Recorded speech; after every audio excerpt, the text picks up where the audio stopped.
thank you so much for joining us and watching our first post in our first vlog post in our new vlog, Art Neighbors, hosted by the Latrobe Art Center. My name is Michael Tusay. I'm the Executive Director of the Latrobe Art Center, and joining us as our first guests are Todd Keyser, who is a professor at Seton Hill University and director of the Harlan Gallery, as well as Sheila Cuellar-Shaffer, who is the curator for the exhibit they have going on right now. So welcome, guys. Thank you so much for joining us today. Thank you so much for having me. All right. So if we want to get started here, would you mind just sharing with us a little bit about both of your professional and personal backgrounds and your history with the Harlan Gallery? Would you like to start, Todd? Sure. So I have a studio arts background, and went to school in Philadelphia around 1998. And after school, I thought maybe I would go into teaching art, but that field was pretty crowded back in those days. And I found myself sort of working with independently run for-profit galleries. And it wasn't something that I was sort of like angling or aiming to do. I mean, if anything, it was like more of an accident. But I started working at this one gallery in Philly back in 2003 called Seraphim Gallery. And they took me on as a curator. And I was working there, I think maybe full-time at the time. And yeah, it was a great way to like kind of just jump in. And honestly, I didn't have any experience like at all. I just like put the shows together. A lot of times it just consisted of like driving up to New York and taking shows from New York and bringing them to Philadelphia to place in the gallery and show some local artists. And that was pretty much it. Other than that, I ended up I left the gallery in, I want to say, what was it, 2006? And I ended up going to graduate school. And before graduating graduate school, I ended up working at another gallery, this time as an assistant director with a little more experience. And I worked there for roughly 4 years. And I left that gallery in 2014. Where was the second gallery? The second gallery was called Gross McLeaf Gallery. And yeah, so it was from like, let's see, what was it, 2011 to 2014. Mm-hmm. And then my wife and I moved to Pittsburgh in the summer of 2014.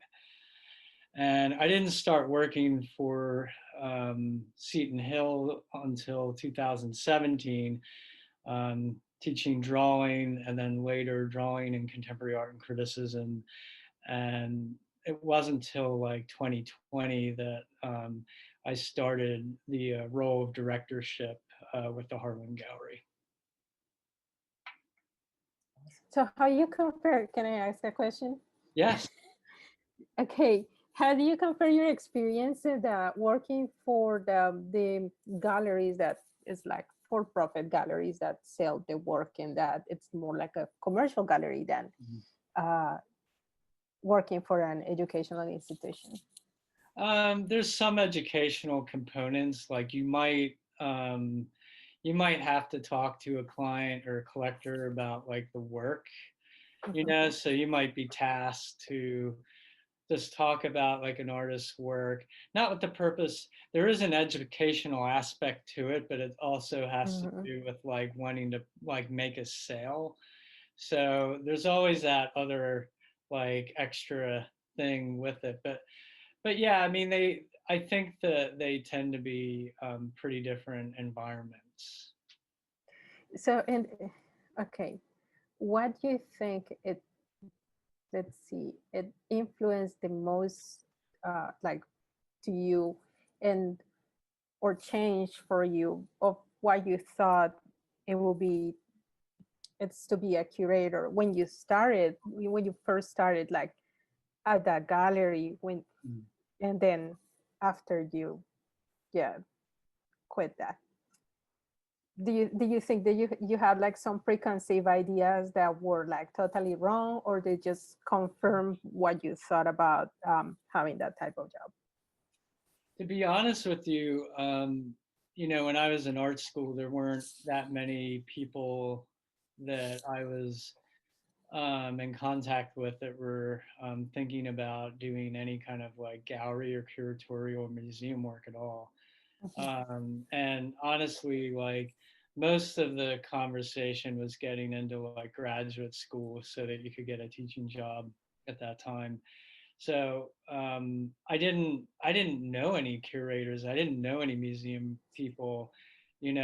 Most of the people were sort of like looking towards working in other fields. So I honestly just didn't even have any much of an idea of what any of that would even entail, Yeah, other than just like, oh, we'll put some shows together, but that's all pretty vague, of so. course. Yeah, that's interesting. And I kind of have a similar experience I can relate to, just because a lot of my background has been primarily in museum work, and museum education and whatnot. So when I took, my position here at the Art Center, it was certainly different, since again, while we are an art center that offers art classes and workshops and still has a rich educational component, the primary goal is to sell the work that's hanging on the walls, Yes. from all of our gallery participants that we have.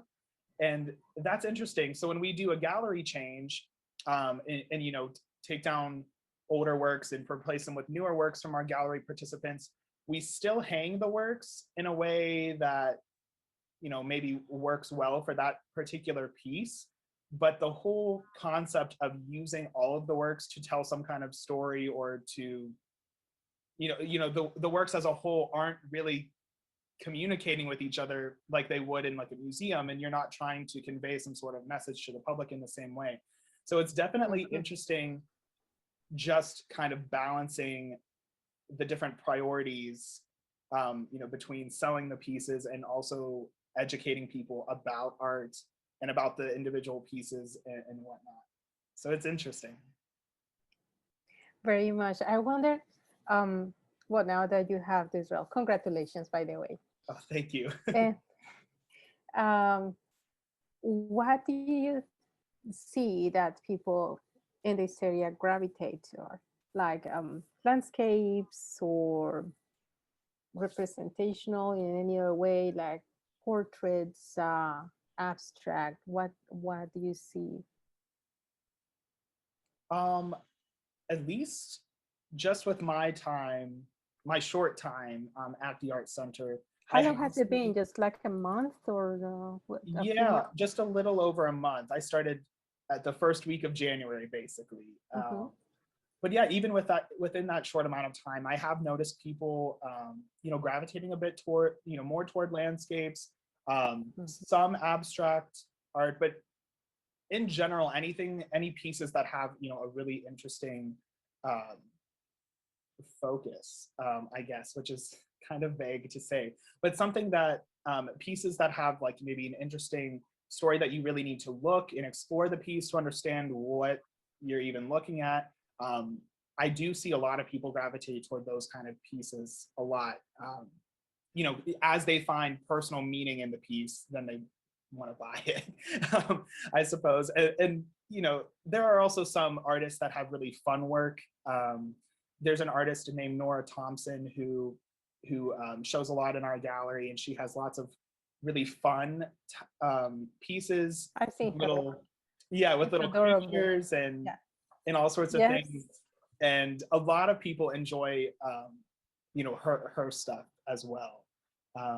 So yeah, I guess it just kind of depends on the person. I don't know if there's really a blanket statement of what people really enjoy. Mhm. And people also do have a preference over, like, photography versus watercolor versus oil paint. So everyone is a little bit different, I guess, in their preferences. Yeah, But yeah. thank you. So Sheila, do you Okay, want I to? guess it's my turn, Yes, right? thank you. Okay, hello everyone. My name is Sheila Cuellar-Shaffer. I am a visual artist, and I am one of the million people that had to leave their country due to violence. I'm originally from Colombia. Um, what else can I say? I'm currently working on a project. Let's talk about this project, the specific project that I'm working on now. It's the name is the Billboard Art Project. This is a partnership also between the Westmoreland Museum of American Art and the Westmoreland Diversity Coalition, and I am the lead artist for that project.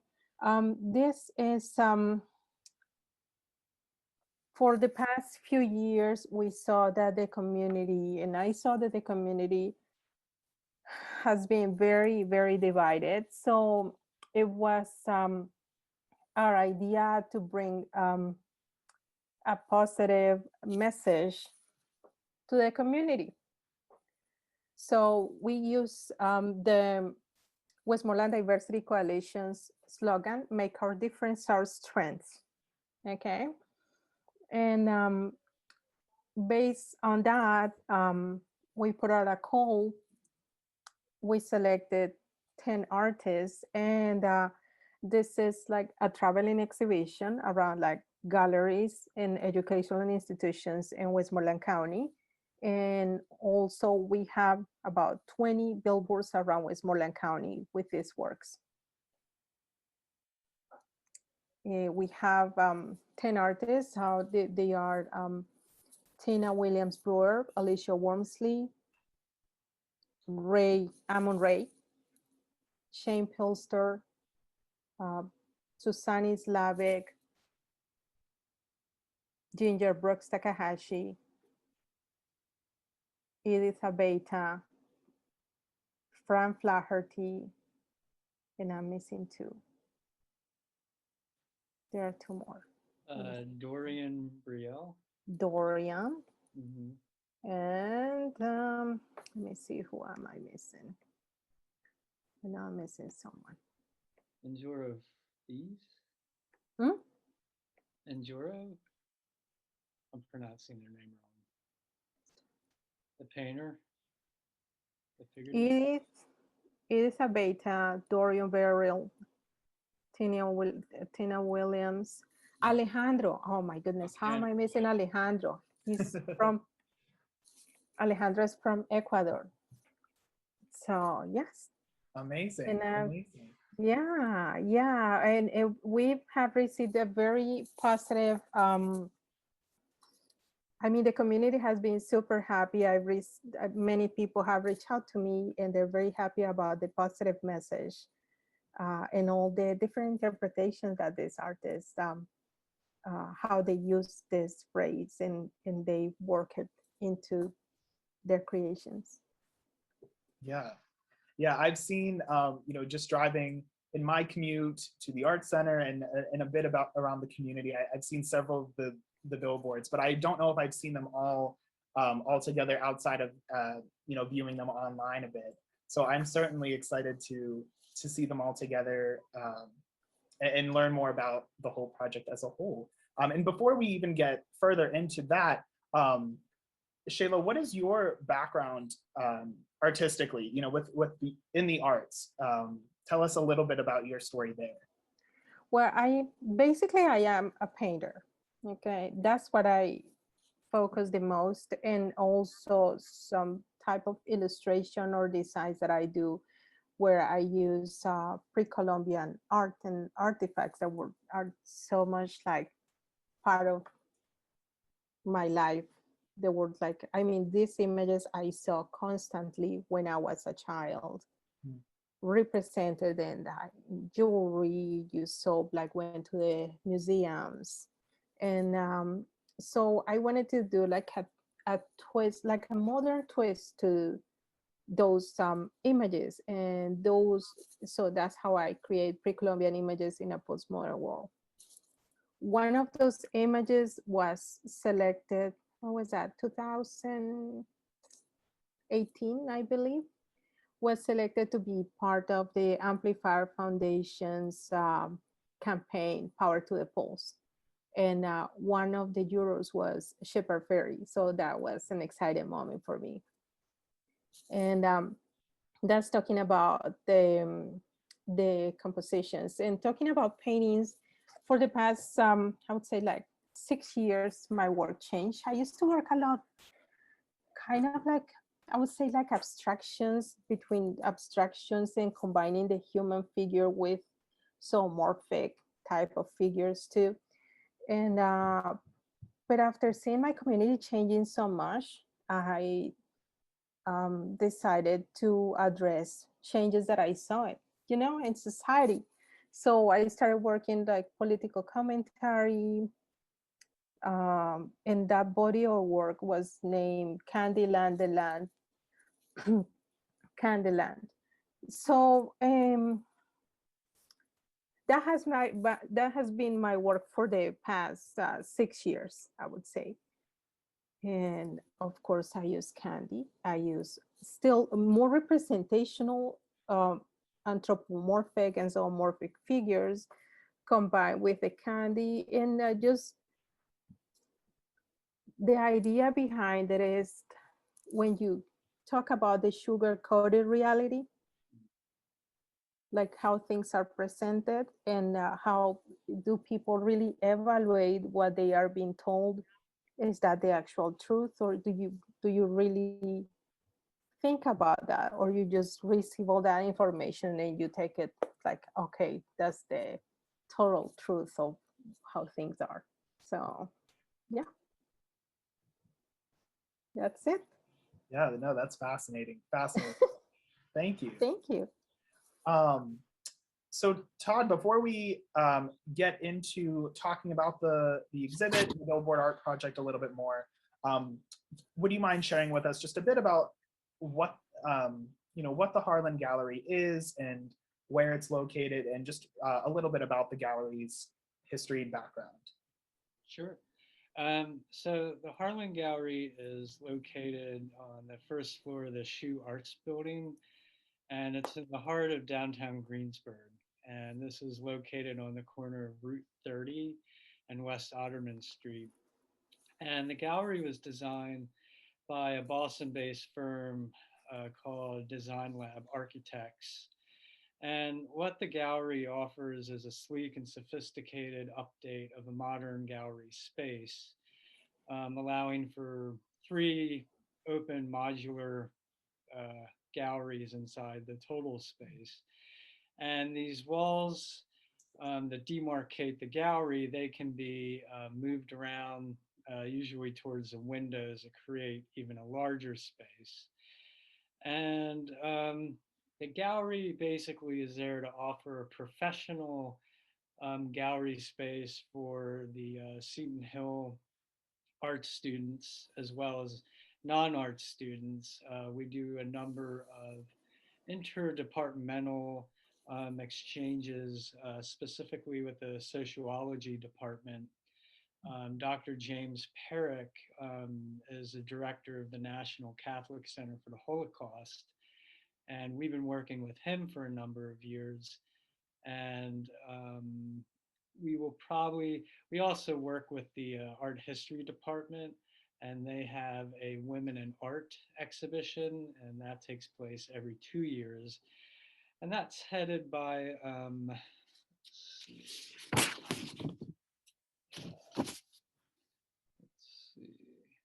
Maureen Kosanek-Besot. She's in charge of the art history department, and she's in charge of that exhibition. And so a lot of times this is not only an opportunity for interdepartmental exchanges, but it's an opportunity for students in those departments to actively engage into some educational opportunities with the gallery, whether it's like things like research, panel discussions, lectures, things like that. And the history of the gallery was founded by Josefa Filikowski. She was with the arts department from 1959 to 1999. She was a chair of the department since 78. And the gallery itself was named after a patron of hers, Harlan, who was basically the owner and president and founder of Harlan Electric.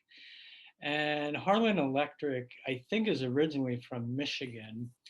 And it was established in 1940. It services the Michigan area, Pittsburgh, and the Northeast Quarter.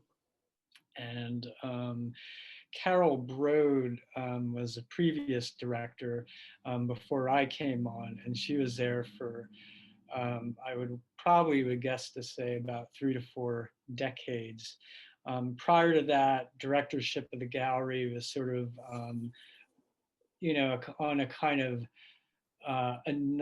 sort of a nominated rotating base. So a number of faculty members would be sort of nominated, and they would be director for maybe about a year or two, and then that directorship would change.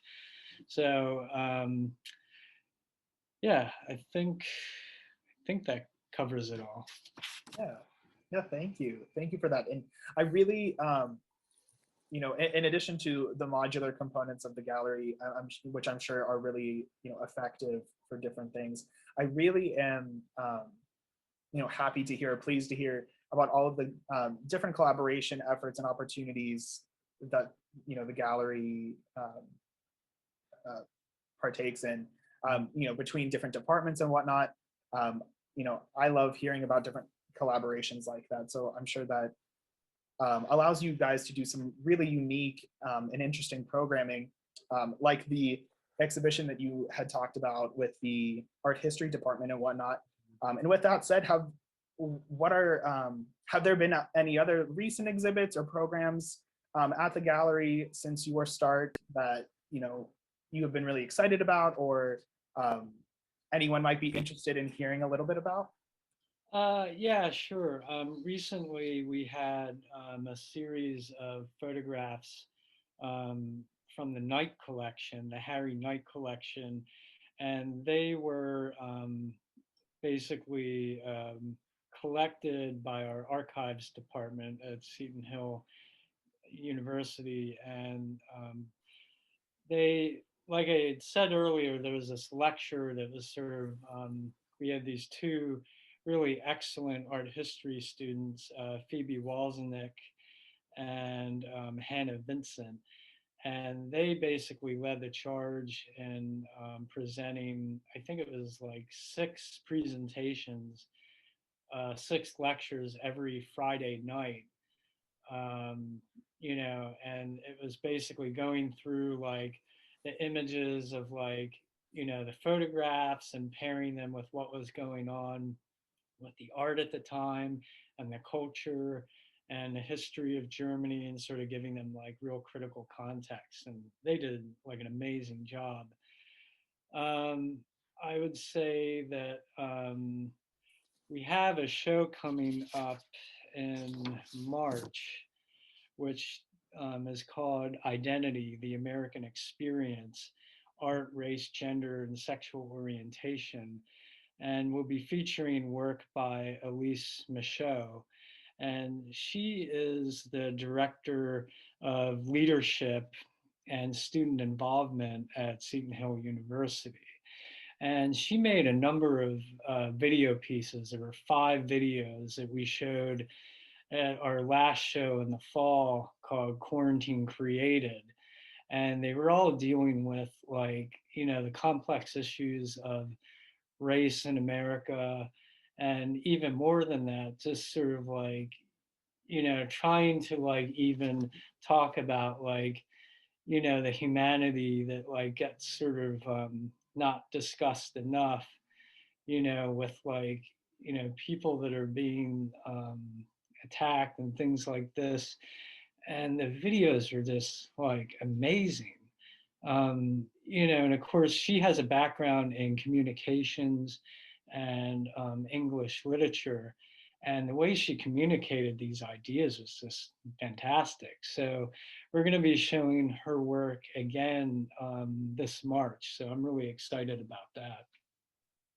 Yeah, that sounds fantastic. And it also seems too that, you know, the content from the previous exhibit, and then the content of this current exhibit that you guys have, and then the content of the one to come in March, there's certainly bridges there that connect, you know, all of this into one larger story, which that's really interesting and exciting, and something that I think right now, you know, at this state in the world and in our country, of course, that would be really beneficial to have, you know, to have these types of things going on, to have these conversations and whatnot.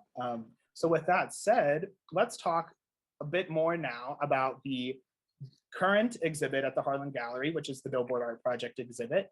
Now, Sheila, you offered a little bit of background on the project already, including some of the people involved and you know, the overarching message or theme that all of the pieces kind of are umbrellaed under. So if you wouldn't mind, either one of you just sharing a little bit more information, maybe about logistically how this all came together between the Diversity Coalition and you, Sheila, and the Westmoreland. So just a little bit about that, and then maybe you know, share with us some of the messages that are found in each of the billboards too. I think that would be really interesting to hear more about. Sure. Well, it all started. Well, I'm part of the board of the Westmoreland Diversity Coalition, so it was like something organic that happened, just working on this project, and also using the phrase that the coalition uses to for the artists to do the work. I think, like me, I mean, all of us, not only the coalition, but also members of the community and the museum, we all, I think it was important, it has been important for us and for me to bring a positive message. So when the opportunity came, and with the support of the Heinz endowments, we were like, we're gonna do this, and we're gonna bring this beautiful message. And then we gathered, I mean, everything has been so democratic. We even, like, when we selected the artists, we have members of the community, we have as jurors, museum staff, and board members of the Westmoreland Diversity Coalition, and we all talk about all the works and decided as a group what would be best for the project. So I think I like the way each artist represented the subject. You know, some of them talked about a general idea. For example, Shane, he had his billboard. Let me see if I can share it here with you.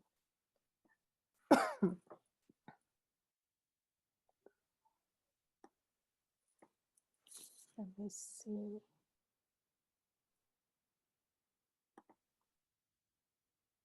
Let me try to share the screen with you.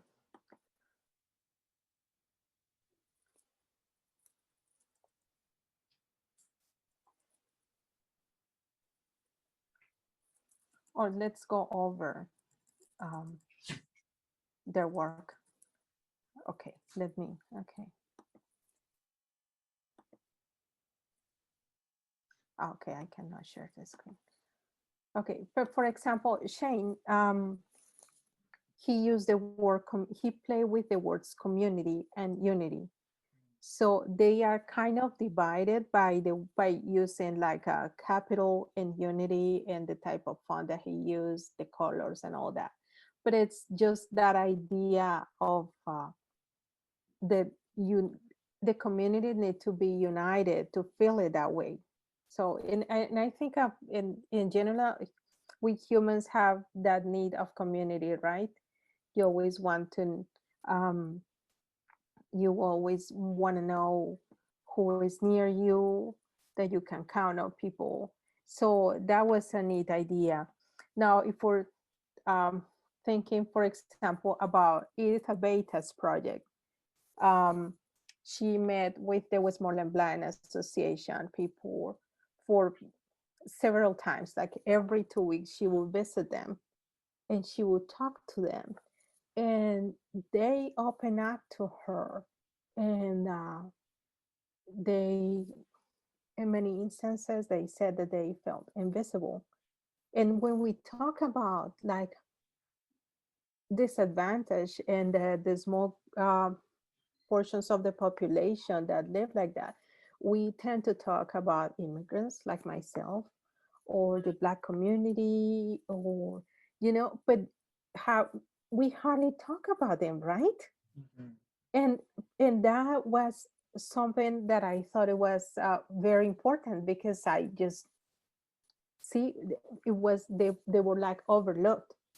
So when as she worked with them, she created this.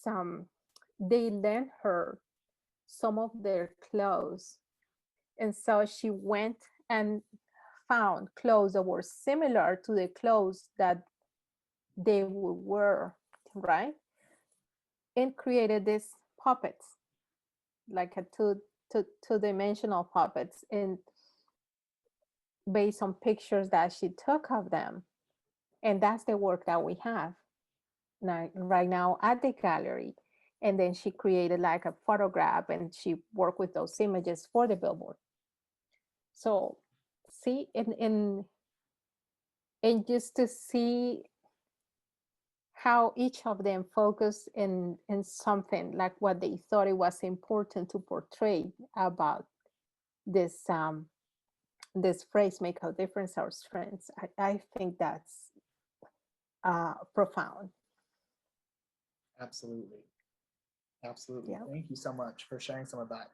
Um, so about the exhibit itself, um, if either of you want to just briefly share with us, how can we see this exhibit for ourselves and learn more about the exhibit and the message behind it, as well as the organizations who are involved? Well, currently the exhibition at the gallery is only available for the students and the staff because of COVID. Mhm. It was when the exhibition was at the museum last year, people were able to visit, and we also had the artist talks. Um, the last one was just this past Thursday. But we also have Facebook and Instagram, and people can see photographs of the past exhibitions and the current exhibition. Okay. Okay, so for anyone who is watching or listening to this conversation, I will also include this post will be located on our website, and with that, then I will post some additional links then for how you can learn more. So I'll have the link to the Diversity Coalition's website, and as well as the link to the Billboard Art Project website as well, which has its own web page and whatnot. So thank you guys so much for taking the time to talk with me today and to share with people just a little bit about the Harlan Gallery and this really exciting and important exhibit that you guys have going on there right now. And while, of course, it is only for the students and staff right now due to the pandemic, there are certainly ways we can all learn more and still experience the exhibit, not to mention the physical billboards, which are still up and along the streets. Yes. So I will also include a link for that, the map of all of the billboards so that you can experience these billboards in their actual physical locations right now. All right, well, thank you so much. And if you were, again, if you're watching today, make sure to check us, follow us, and look out for our next vlog post, which will be taking place in March, where we will be interviewing Barbara Naples from the Greater Latrobe School District Art Conservation Trust and talking to her a little bit about the Art Conservation Trust itself, her background, and a new Women's History Month exhibit, which will be displayed in the Latrobe Art Center. All right. Wonderful. Thank you very much, everybody. Thank you so much. Thank you so much, Michael, for having me. I just wanted to add that if people would like to know more about the project, not only about, I know they can find information here in the video, but they can also visit our website, which is makeourdifferenceourstrengths.com. And thank you so much for having me. Perfect. Thank you guys so much. Thank you. Thank you for having us, Michael.